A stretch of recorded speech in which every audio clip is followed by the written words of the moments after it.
Hello, everyone. Title of this episode is Selling Your Group Practice While Caring for Your Clinicians. This is going to be an impromptu version of a talk that I gave last week in Nashville at the Mental Health Marketing Conference. If you haven't had the chance to go, it's an awesome conference that Steve Turney puts on every year in Franklin outside of Nashville. And it's really split into three parts. There's really three key steps to being able to sell your practice while caring for your clinicians. Of course, there's many, many more steps. So this is a high-level summary. But the three steps are, number one, get crystal clear on what you want from a sale or sale-like transaction. Number two, find a buyer that is very much aligned with you in terms of what you want to achieve. And then step three is design the right post-close role for yourself. So I'm going to go into each of these in depth. On the first piece, what do you want from a transaction? I have spent a lot of time over the last 3 years speaking to more than 80 owners of group practices about why they're interested in chatting with us, about an investment, about the kind of transaction that appears to them to be a sale. I use these words purposefully because when we think about a sale, most people think about selling their business. They assume that they're going to be selling 100% of their business to someone that's going to come in and run their business. That sometimes happens, but there's lots of other types of transactions that some people will consider a sale, but that don't fit that definition. So as an example, our typical model is to buy a majority of a group practice, not 100%. We might buy 65%, 70%, 75%. And then we might actually keep the founder in place. So instead of removing the founder and running the whole practice, the day-to-day of the practice ourselves, we will often keep the founder in place and we will support from a bit more of a distance as majority owners of the practice. It's in our interest to help grow it, but we would only work with someone in this capacity that we really, really trusted to run the day-to-day. And then over the course of the next, let's say, 4 to 6 years working together, we will grow the practice to the point where it is far more valuable than it is today. And so you get what we call a second exit. So this model is sometimes called a 2 bites at the apple model because you as the founder get 2 exits. First exit happens when we buy a majority of your business. This can work differently in different industries, but in mental health, working capital isn't all that important. So this is to say businesses don't need to keep a ton of cash on their balance sheet in their bank account.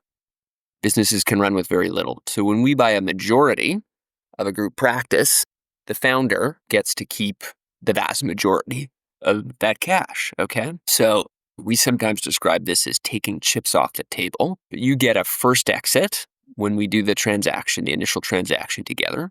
And then as partners working together over the next 4 to 6 years, if we can execute successfully, the business is now worth far more. And then you get a second exit when we decide to resell the practice to a values-aligned second buyer. That's your second bite at the apple. Now, in some cases, we won't get into this in depth, you can actually get a third bite at the apple, where maybe the company goes public.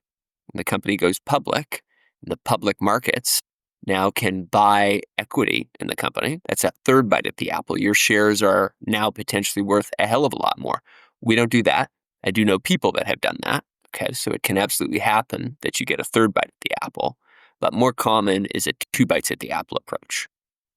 You'll see that this is vastly different from selling 100% of your business to one buyer, right?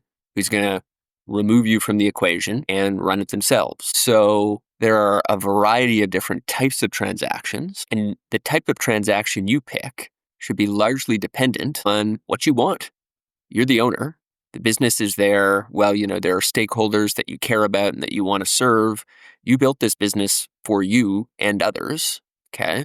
But ultimately, you want to do what's best for you, as well as your clinicians. And so if you know the right time is now to move on, you can do that completely. Or if you're still excited about the business, but you want a partner, if you think to yourself, I don't want to handle the entire burden of running this myself, you can bring in a partner and de-risk your financial future with a 2 bites at the apple model.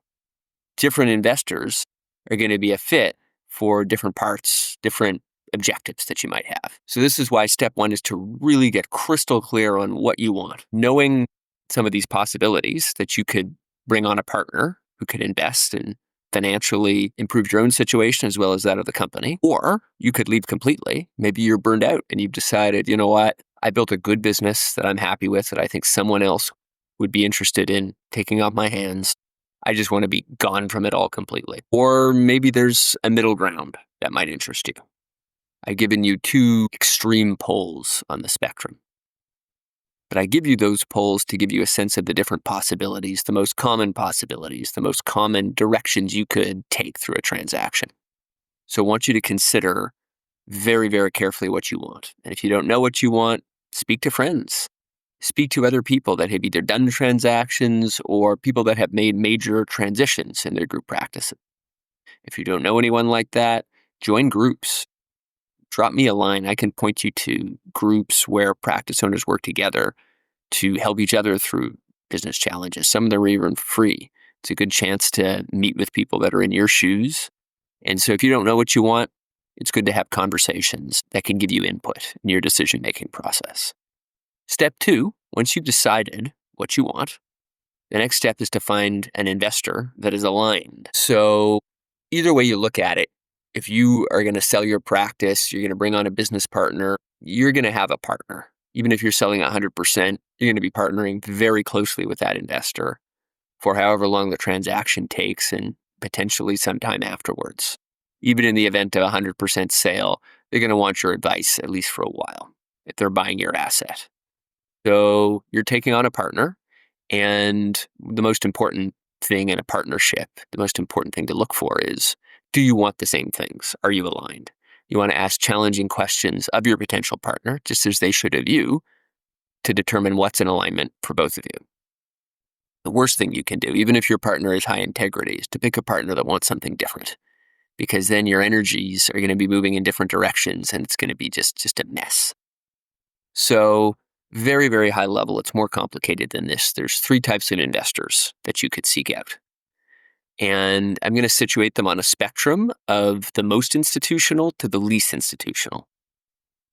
Generally speaking, the more institutional an investor you go with, the more corporate your experience will be, potentially the more money you could get, and the wider variety of practices they might be interested in buying, but also probably the less flexibility there may be in their model too. You got to factor that into account. A private equity fund or a strategic investor like a hospital system, a bigger medical company of some kind, that's the most institutional. In the middle of the spectrum are investors like us, where, we're not a formal fund, but we are professionals, very experienced in what we do. Sometimes we're called independent sponsors. And then the least institutional end of the spectrum are individuals. They're often called searchers or search funds. Sometimes these are people who aren't really funded by anyone at the beginning, who are just going out into the world looking for a business to buy. The least institutional types of these are called self-funded searchers. There's a whole world of them out there. People that are funded by what's called an SBA loan. This is a partially guaranteed government loan that many banks are in the business of offering, and it can be used to finance more than 90% of the purchase price of a small business. So particularly if your practice is on the smaller end of the spectrum, this may be the right type of buyer for you. Many different people can get access to SBA loans. You just need to be a U.S. citizen or a green card holder. And in fact, if you're selling a group practice, you may not know that your clinicians, one or more clinicians, could work together on an SBA loan to be able to finance the vast majority of the purchase price for your practice. So that's a possibility very, very few clinicians consider, especially clinicians who have smaller practices. An SBA loan it's called an SBA 7A loan, is a very real possibility to exit your business if you're in the range of, I'd say, at least $300,000 of annual profit. Below that, it'd be a little tricky. But if you're in the $300,000 to, I'm going to say, $800,000 range, it's a very, very viable option, maybe up to $1 million or slightly more of profitability. That's a very real option for you, okay? So if we start now on this least institutional end of the spectrum, these searchers tend to be friendly. They're individuals. They may not be the most professional buyers in the world, but many of them are very smart. Many of them go to top MBA programs, and working with them, should feel a little warmer and fuzzier than working with a super intense institution that has a staff of 50 people in suits and ties. You probably also get some flexibility working with them, and it can feel like a more human process, which, in mental health is important. Sometimes dealing with a super institutional buyer with a suit and a tie isn't the most fun in the world, and they can be on the intense side of the spectrum, believe you me. However, these folks are restricted. If they're using an SBA loan, as many of them are, that loan has certain constraints. Typically, it's best suited to 100% buyouts, okay? Not always in every single case, but in most cases, the SBA loan is for 100% buyouts, not two bites at the apple type approaches. You need a different form of financing to do a two bites at the apple approach. So those are some of the trade-offs. If you look at a firm like ours, we're often called independent sponsors, where we have raised some capital, but we are backed by a bank. We're backed by some other firms that provide debt and equity capital to us for our acquisitions. We are almost like a layer of middlemen between a private equity fund, if you like, and a bank, and you. We do a two bites at the apple approach. We are not funded by SBA loans, so we have more flexibility in terms of how we deploy capital and more capital to deploy than a less institutional player. But we typically do not do 100% buyouts. And our model is definitely not a fit for everyone. You could kind of look at us as in the middle, where we're more professional than a typical self-funded searcher would be. But we try to be a bit more human than dealing with a private equity fund directly would be. You can look at us as middle people, as translators. So we speak mental health and we speak business. If you take a look at, one of the other things that makes us different is we're specialists. So we only invest in outpatient mental health practices. And we have the ability as independent sponsors, not having a formal fund. We have a formal fund that invests, co-invests with us in the deals that we do. They certainly have some influence over us, but we are our own people as well. We're like a different layer, okay? And we have a series of specialists who work with us who are very knowledgeable about different aspects of the business of mental health. So that could be renegotiating insurance rates upwards. That could be adding services to a therapy practice. So helping a therapy practice become a more comprehensive behavioral health practice that offers medication management, psychological and neuropsychological testing, Spravato, TMS, other services beyond therapy. We have the ability and the expertise to add those. So that's some of the benefits and drawbacks of working with us. On the most institutional end of the spectrum, you have the best funded buyers out there who have more capital than us. They have hundreds of millions to deploy. And so that, they certainly have the capital and they're aggressive in how they move, but probably the process will be a little less human in working with them. And ultimately, as a fund, they are very directly responsible to their investors. And so there are incentives, there are benefits and drawbacks to that. And different funds may be more or less human in their approach, more or less warm and fuzzy to work with. But generally speaking, the more institutional they are, the more bureaucratic it's going to be to work with them. I should also add that you'll find a variety of different objectives that they might have. They tend to want one things. One fund may just do, a given fund may just do 100%, or they may just do two bites at the apple deals. They tend not to be the most flexible, although within this group of institutional investors, you'll find a wide variety. So you want to do your due diligence regardless of who you're dealing with, but to start to understand the lay of the land, those are three broad types of investors you might find in group practices. Let's get to the third and final piece, which is design the right post-close role for you. So you really want to care for your clinicians, right? If you want to have your cake and eat it too, if you want to get a good liquidity event, good capital on your own personal balance sheet for the asset, the business that you've worked so hard on for so many years, that's great. And you want to ensure that your legacy is taken care of. You want to ensure that the people that you've employed, that you cared for all these years are treated well. Well, one way to do that is to do a two bites at the apple partnership transaction where you remain in the fold, maybe even running day-to-day operations. Could also mean designing a less intense role for yourself where you're more of an advisor, You still go to the office maybe 2 or 3 days a week, but you're not running day-to-day operations. All of these are possibilities. When you're setting out to design what you want, it's important to think through this full range of possibilities. Maybe you just want to come in occasionally. Maybe you want to move.